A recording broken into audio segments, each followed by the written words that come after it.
Good morning. It's great to be with you this morning, and we're continuing our theme, our series here on the God of the Covenant. And we come to the end of Genesis 14, where the king of Sodom has basically said to Abraham, "Give me the persons, and take the goods for yourself. Basically, take everything from this battle." And Abraham refuses it, and he basically says, I've raised my hand to the Lord, the God Most High, the possessor of heaven and earth, that I will take nothing from a thread to a sandal strap, that is yours, lest you should say, I have made Abraham rich. And so he turns down this natural reward. And then we come to chapter 15, and in the very first verse, we find these words. After these things, the word of the Lord came to Abraham in a vision, saying, Do not be afraid, Abraham. I am your shield, your exceedingly great reward.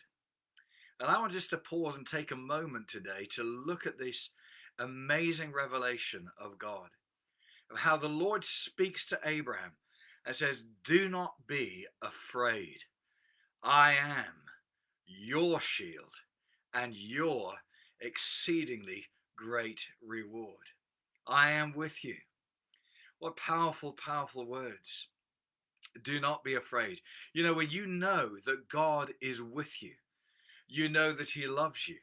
You know that he loves you. You know that he is faithful to you, faithful to his promises, that you know his power on your behalf. It evaporates fear. It drives fear out. It's just absolutely powerful that you know that you are in covenant with the living God and that he is on your side. That's why Paul writes these amazing words in Romans. If God be for us, who can be against us? This vision of the greatness of God, the majesty of God, the power of God. God is for us. God is with us. Do not be afraid. I am your shield, Abraham. Don't fear any retaliation. And this is so important for us, as in our lives and in our ministry to people. We really can live our lives and our ministries on the front foot, so to speak. We don't have to be approaching everything with caution and with fear, but in fact we can move forward in positive faith without fear. As Jesus said to the disciples, I've given you authority to trample on snakes and scorpions and over all the power of the enemy, and nothing shall by any means harm you. So this whole promise, and as they went out into all the world in Matthew 28, he says, and lo, I am with you always, even to the end of the age. He says, I am your exceedingly great reward. I'm your provision. I'm your shield. I'm your protection. But I'm also your great reward. I'm your source and I'm your provider. When every natural hope or provision has run out and it seems that everything is at the end, he is still the I am, and he is with you. Moses asked when God sent him to Pharaoh to deliver his people from Egypt. He asked him, well, who shall I say has sent me? When he was to go and to present, first of all, to the Israeli elders and talk to them about this amazing encounter he had with God and what the Lord had told him to do. He said, who shall I send has sent me by? But they need to know, by what authority am I speaking to them? And God's response was simply, I am who I am. There's a lot that you hear in somebody's words. When people speak, of course, you hear so much in the tone of their voice, not just in the words of their voice. And you kind of hear behind these words, Moses, I am who I am, quite apart from who you are. I am who I am, whether you're feeling up, whether you're feeling down, whether everything's going in your favor, whether it seems like you got your back against the wall. I am who I am. Nothing ever changes about me.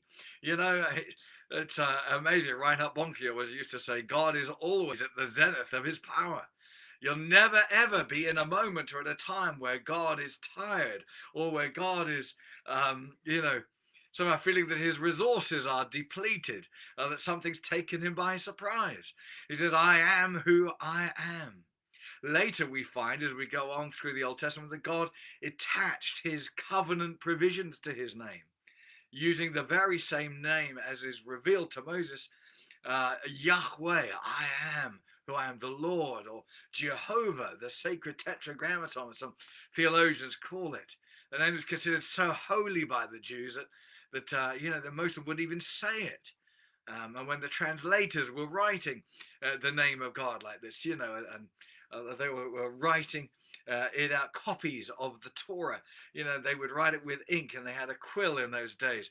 They would write the name of God with fresh ink, with a fresh pen. Once they'd finished writing the name, they would break the pen, and they would get fresh ink, and they get a new quill, and they would wash, and they would take off their clothes, they put on new clothes, and then they would sit down with a new quill and new ink, and then carry on writing. Such reverence for the name of God. And the Lord attached his covenant provisions to his name. I am the Lord, your righteousness. I am the Lord, your healer. I am the Lord, your provider. I am the Lord, your shepherd, your guide, your protector, the one who restores your soul. I am the Lord, your peace, your well-being, your wholeness. I am the Lord, your holiness. I am the Lord, your victory. I am ever present with you. My goodness, it's powerful stuff.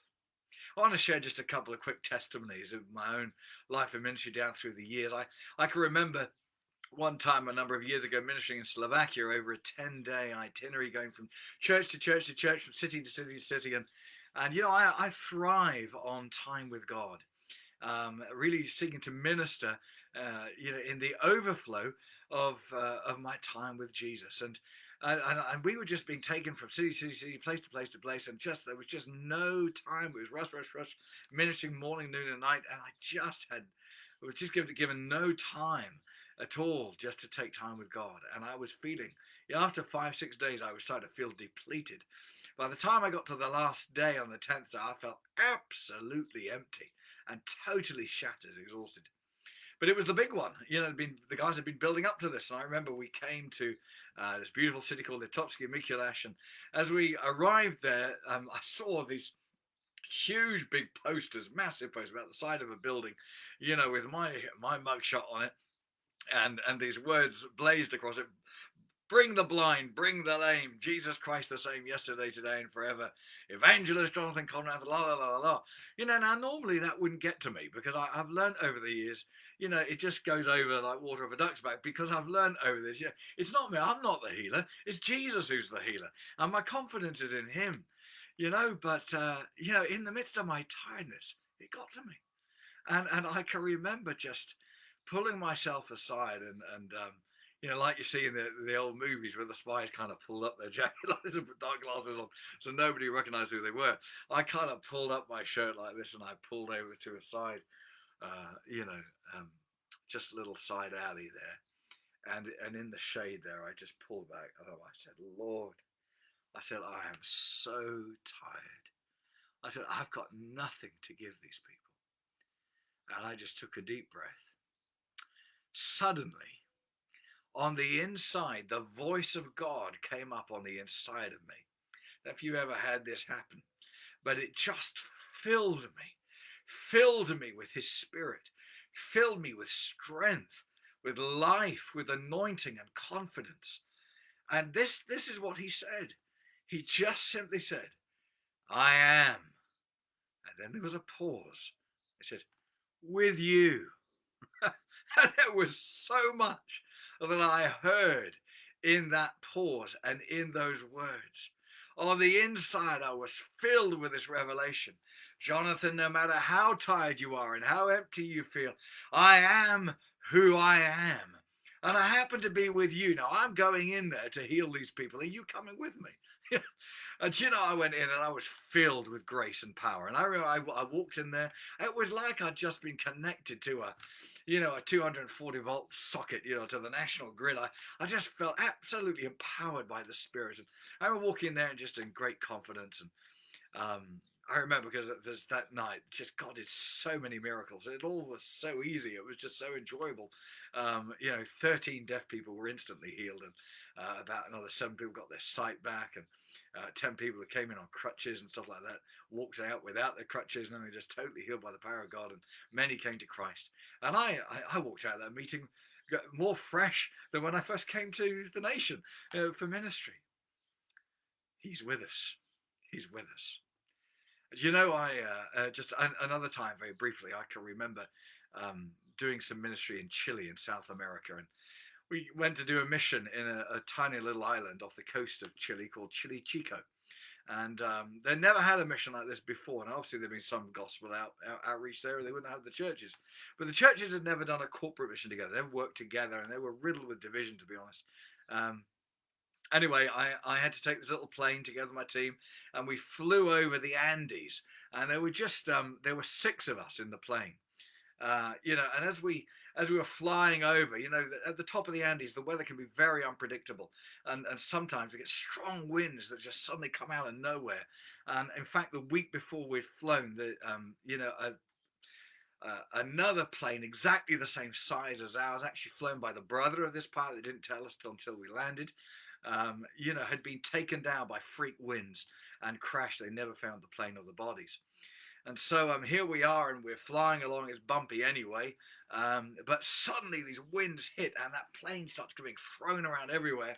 And the pilot suddenly turns and says, "Everybody belt in," like this. And I agree, there comes a moment there where he loses control of the plane, and it's just going all over the place. And I mean, I'm belted in, but I'm being thrown out of the seat. I mean, it's this strong. It's very frightening, to be honest. And I'm just praying, and that increased my prayer life. It really did. Anyway, I'm crying out to the Lord for his protection.